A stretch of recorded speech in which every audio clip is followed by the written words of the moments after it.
Պարոն Ղազինյան, գին կա, թե ինչ արժե հեծը, օրինակ մի քանի օր առաջ վարչապետ Նիկոլ Փաշինյանն ասում էր, դե գին կասենք, կմտածենք, եթե օրինակ թանկ լինի, արդեն կփորձենք, ինչ-որ մասնավոր ընկերություն գտնել։ Ես զարմանում եմ, որ դուք այդ հայտարարություններին հետևում եք, որ մի հայտարարությունն է եղել ճիշտ։ Պարզ, նույն ձեր կողմից նշված անձնավորությունը շատ լավ գիտի, մոտարկված արժեք է, այսպես ասած շուկայական, շատ լավ գիտի, որ պետությունը չի կարողանալու դա ձեռք բերել, այսինքն ներգրավելով հարյուրավոր միլիոն դոլար, այսպես արտաքին պարտքի ևս, իմ կարծիքով իրենց պլանը, խաղաքարտերը խառնվեցին, որովհետև Սամվել Կարապետյանը չգնաց գործարքի, իրենց նպատակը առաջին հերթին, որպեսզի գնար գործարքի, չգնաց գործարքի, որից հետո արդեն գնացին այլ ճանապարհով, միշտ ասել եմ ոչ մի իրեն հարգող անձնավորություն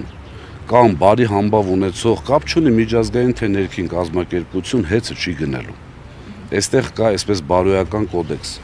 չի լինի միլիարդատեր մարդու ձեռքից խլածը մեկ ալ ինչ-որ կազմակերպություն, որը տիրապետում է ֆինանսական ռեսուրսների, չի գա վերցնի, այստեղ արդեն իմ ասածն է,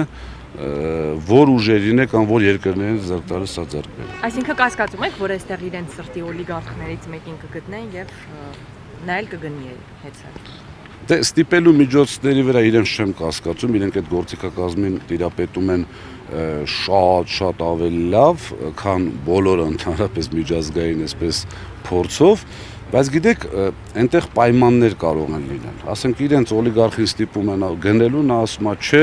չգիտեմ, գալիս են ինչ-որ պետական երաշխիքի, եթե գիտեք, պետական երաշխիքի մասին օրենքը փոխվեց եւ պետական երաշխիքը այլևս չի համարվում պետական պարտք։ Ժամանակին, երբ որ պետությունը պետական երաշխիք էր տալիս, դա գումարվում էր պետական պարտքին։ Հիմա այդ խնդիրը վերացրել են, իմ կարծիքով կտան, եթե այդպիսի համաձայնություն լինի, կտան պետական երաշխիք կգտնեն, որը ոչ մեկ չի տեսնի, կվերցնեն, կտան այդ համապատասխան անձին, այ թե ինչ է լինելու դրանից հետո, այդ արդեն նորից կրկնում եմ, ես չեմ ուզում իմ այսպես ամբիցիաները բավարարելու համար վատ լինի մեր երկրի վիճակ, անկախ նրանից ով է ղեկավարում կամ բան, աստղ սխալվեմ, բայց կարծում եմ, որ շատ վատ է լինելու հեծի վիճակը, մի ապացույցել գումարած դրան 3 ուղիղ հարց է տրվում, ասում է թանկացվելու է թե չէ հոսանքը, ինչ է պատասխանում անձնաժողովի նախագահը, ուղղակի ծիծաղելի պատասխան, հաշվի առնելով, որ սա աննախադեպ է, աննախադեպ գործընթաց է, բառերը կարող է այսպես չցիտեմ, բայց միտքը հաշվի առնելով, որ աննախադեպ գործընթաց է, ոչ մի ռիսկ չեմ բացառում։ Այսինքն ուղղակի վախեցավ հայտարարի, որ չի բարձրանալու սակագինը։ Այն դեպքում կրկնում եմ բոլորի համար, Սամվել Կարապետյանը հայտարարել էր, որ 10 տարի չենք թանկացրել եւ 10 տարի չենք թանկացնելու։ Նույն սուբյեկտը 3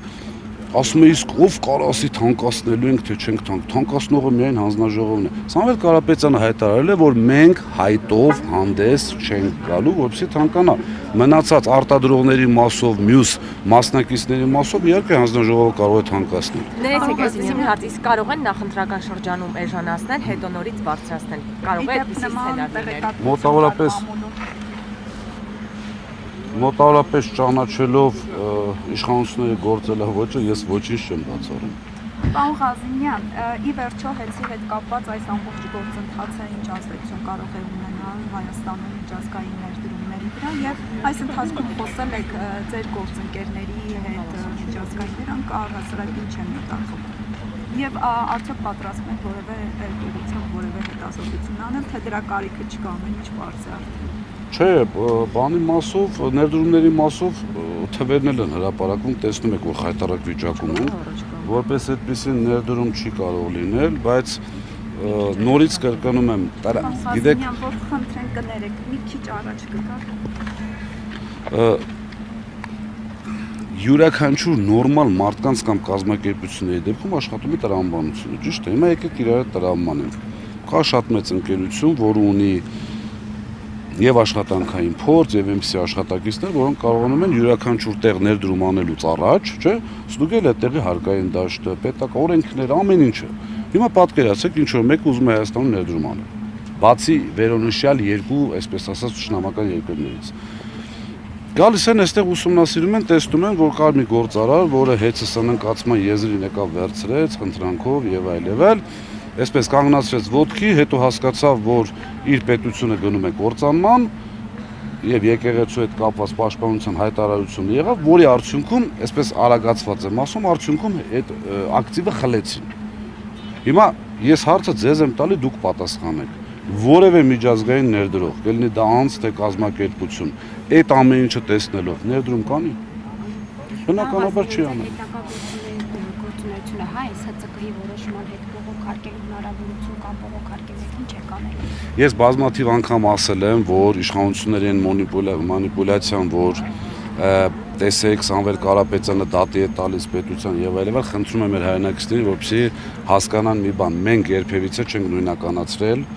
իշխանությանը պետության հետ։ Այս ամեն ինչը մենք անում ենք իշխանության դեմ, այլ խնդիրը հետո միշտ ասել եմ Սամվել Կարապետյանը միանձնյա պետք է որոշի հաղթած այսպես քեյսերի հետ ինչ պետք է արվի։ Մենք մեր պայքարը շարունակելու ենք, որտեղ բացահայտ անարդարությունը եւ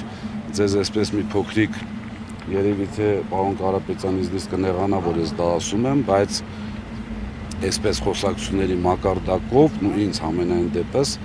տեղեկացվել եմ, որ Սամվել Կարապետյանը ամեն դեպքում մտածում է, որ ոչ թե իր ակտիվի մասին, սա առաջ անգամ ասում, եւ ինձ